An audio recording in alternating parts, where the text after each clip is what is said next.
Чыңгыз Айтматовдун «Тоолор кулаганда» романы.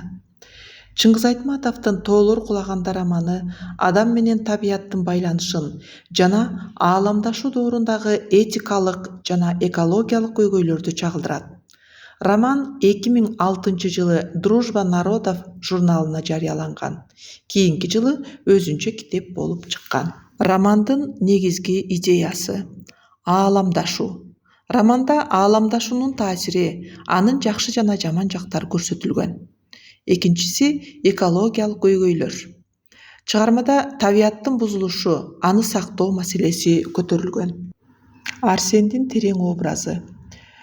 Арсен бир нече тил билген, социалисттик доордо тарбияланган интеллигент. Анын сүйүүсү, жаратылышка болгон сый-урматы жана трагедиялуу өлүмү анын образын тереңдетет. Чыгармадагы окуялар жана араб бизнесмендери Жаабарс, Элес, Айдана Саматова, Эрташ Курчалдар Арсендин образы менен тыгыз байланышта. Романда кыскайып уламышы да абдан таасирдүү баяндалган.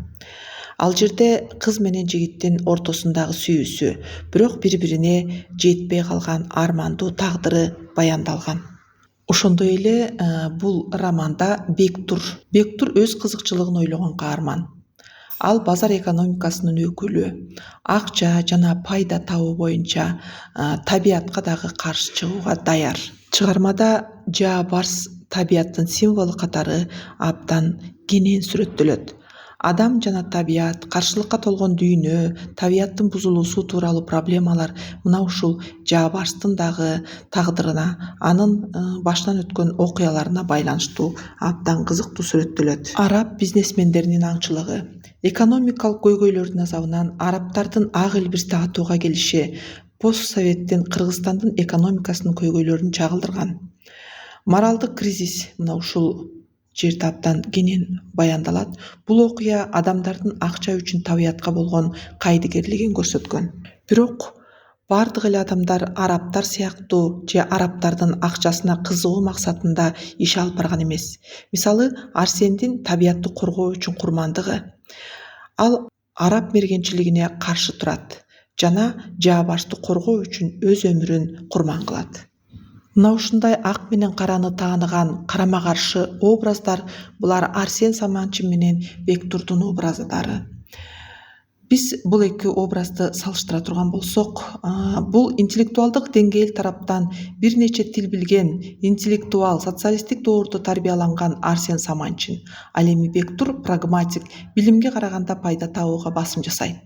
Табиятка болгон мамилелеринде Арсен табиятка сый-урмат менен мамиле кылып, аны сактоону көздөйт. Ал эми Бектур табиятты акча табуунун булагы катары карайт, жаратылышты кыйратат.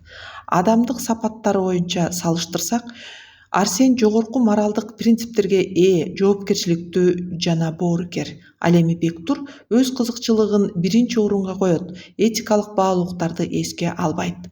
Өлүмгө болгон себептери, Жаабарсты коргоо үчүн өмүрүн курман кылат.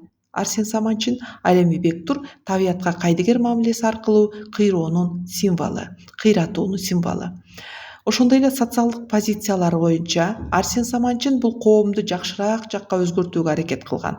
Ал эми Бектур базар экономикасынын өкүлү катары материалдык баалуулуктарды көздөйт. Образдардын символикалык маанисине токтолсок, адамзаттын табиятка болгон сүйүүсүнүн жана жоопкерчилигинин символу Арсен. Ал эми Бектур адамзаттын материализмге баткан жана табиятка кайдыгерлигинин белгиси. Романдагы Айдана менен Элестин образдарын да салыштырып көрөлү. Критерийлерге бөлүп карап көрсөк, сүйүү жана мамиле тараптан Элес Арсендин терең сүйгөнү, аны жоготконго эмоционалдык азап тарткан болсо, ал эми Айдана табиятка жана адеп ахлакка болгон мамилеси туруктуу эмес, сүйүүдө да жеңил ойлуу.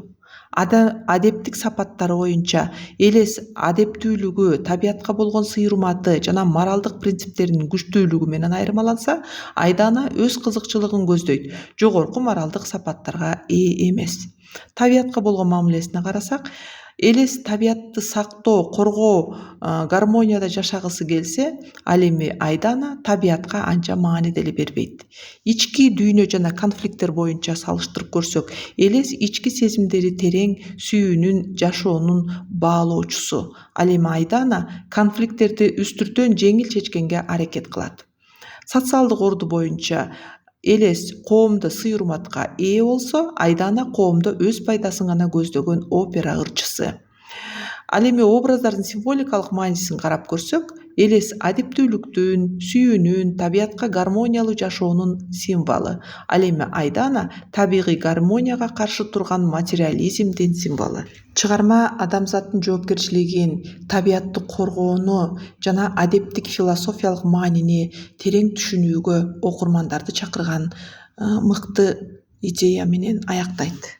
Чыңгыз Айтматовдун Тоолор кулаганда романы адамзаттын жаратылыш менен болгон байланышын жана ааламдашуу доорундагы маанилүү этикалык жана экологиялык көйгөйлөрдү чагылдырган терең чыгарма. Айтматовдун мурасы кыргыз адабиятында жана дүйнөлүк адабиятта чоң роль ойнойт.